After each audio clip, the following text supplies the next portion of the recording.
498A बहुत ही deadly section है friends, जिसके ऊपर बेसिकली ये चार्ज हो जाती है, जिसके ऊपर बेसिकली इसका एफआईआर हो जाता है। उसकी ब्लड प्रेशर पूरी अप एंड डाउन होते रहती है, ना कि उनकी पूरी फैमिली टेंशन में आ जाती है। सबको ये डर हो जाता है जिनका जिनका नाम बेसिकली एफआईआर में रहता है कि कब उन्हें पुलिस आके अरेस्ट कर ले और कब उन्हें क्या सजा मिल जाए। और जाने अनजाने में इसी टेंशन में बेसिकली लोग छोटी छोटी गलतियां कर बैठते हैं, जिस गलतियों की वजह से बेसिकली ये केस और ज्यादा स्ट्रांग हो जाता है, उनके अगेंस्ट में हो जाता है।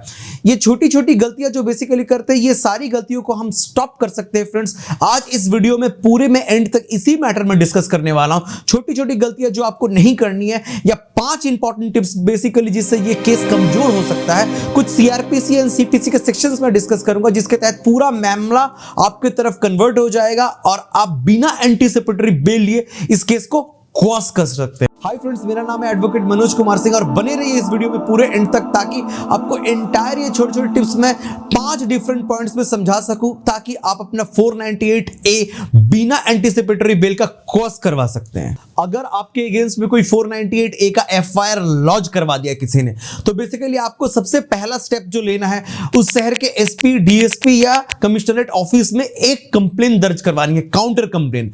और उस कंप्लेन को बेसिकली फॉलो अप रखना। आई मीन उस कंप्लेन का प्रोग्रेस रिपोर्ट क्या हो रहा है, उस कंप्लेन के तहत कुछ इन्वेस्टिगेशन या कुछ पूछताछ या कुछ हो रही है कि नहीं, कोई एक्टिविटीज हो रही है कि नहीं, ये आपको फॉलो अप करना है। अगर प्रॉपरली आपको रिस्पॉन्स नहीं किया जाए, तो आप basically right to information act, RTI use करके भी उस कंप्लेन को बेसिकली आप फॉलो अप कर सकते हैं। यह है पहला आपका पहला पॉइंट जो बेसिकली आपको करना है।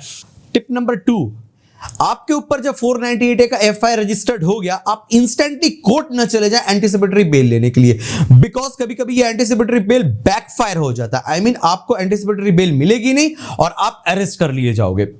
हैंस आप बेसिकली इंस्टेंटली एंटीसिपेटरी बेल के लिए बिल्कुल ना जाए, बल्कि एक दूसरा प्रोसीडियर है सीआरपीसी के अंडर सेक्शन 41, जिस प्रोसीडियर के तहत अगर आपके अगेंस्ट में एफआईआर लॉन्च हुआ है, तो पुलिस आपको एक नोटिस कर सकता है, नोटिस करके आपको बुला सकता है, बेसिकली इंफॉर्मेशन और इस एंटायर इन्वेस्टिगेशन में कोऑपरेशन आपका लेने के लिए।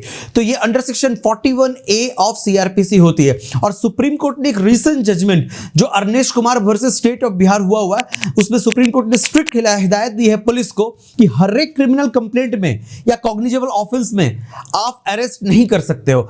आप उन्हें एक नोटिस जारी करो under section 41A of CrPC और उसे कॉल करो, उसे बुलाओ इन्वेस्टिगेशन में कोऑपरेट करने के लिए। अगर वो बंदा प्रॉपरली कोऑपरेट करता है इन्वेस्टिगेशन को, आपको हेल्प करता है एंटायर मैटर में, तो आप उसे अरेस्ट ना करो।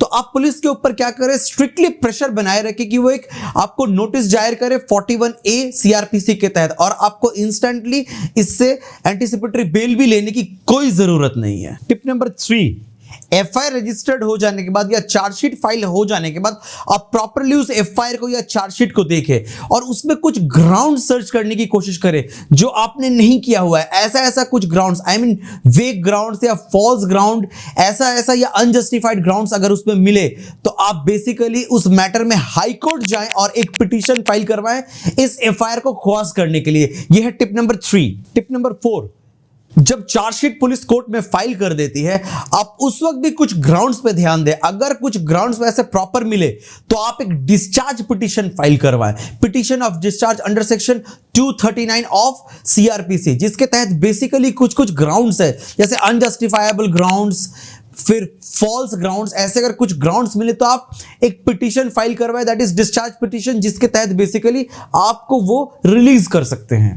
मोस्ट इंपॉर्टेंट टिप नंबर 5, अगर ये मैटर क्वश हो गया या खत्म हो गया, आप उस मैटर को फर्दर एनहांस कर सकते हैं। अंडर सेक्शन 9 ऑफ सीपीसी आप ऑपोजिट पार्टी को डैमेज क्लेम करें, और not only that, under section 499 of IPC आप ऑपोजिट पार्टी पे बेसिकली डिफॉर्मेशन फाइल करें, आई मीन मानहानि का दावा करें। ये दोनों मैटर आप ऑपोजिट पार्टी को बेसिकली फाइल कर सकते हैं जब आपका केस क्रॉस हो जाए तब। आई होप ये 5 टिप्स फ्रेंड्स आपको बहुत ही अच्छी तरीके से समझ में आया होगा, और ये 5 टिप्स बेसिकली आपको मोटिवेट करेंगे अगर आपके अगेंस्ट में 498 हुआ है तो। और ये 5 टिप को आप बेसिकली इंप्लाई करें अगर आपके अगेंस्ट में ऐसा कोई एग्जीक्यूशन किसी ने कर दिया है। और छोटी छोटी गलतियां जो हमने अभी इस वीडियो में बताया, वो गलतियां बेसिकली रिपीट ना करें। वीडियो अगर हमारा अच्छा लगे तो बेसिकली वीडियो को लाइक, कमेंट एंड सब्सक्राइब करना बिल्कुल ना भूलें, और यूं ही हमारे चैनल में हमेशा बने रहने के लिए थैंक यू।